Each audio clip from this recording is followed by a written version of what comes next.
仍曾想起，曾經把你帳號間中搜索，要是還一起，明天婚禮我或會當主角，又碰到你的同樣背影，呆望1秒以後便知要清醒。未來不打擾對方，也不祝福對方，放不低所以不來往，提防不小心聽到你的最近情況，要假裝好友亦不恰當，若然很清楚對方，更不應找對方，就算再見亦會失望，難道可以相多一次，合照與對話我亦驚會想返看。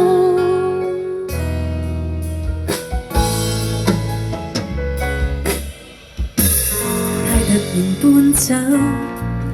如小狗卻變做我的所有，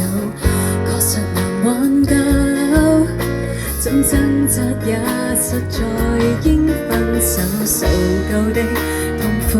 逃離及早，留下的愛舊自用，留待更好。未來不打擾對方，也不祝福對方，放不低所以不來往，提防不小心聽到你的最近情況，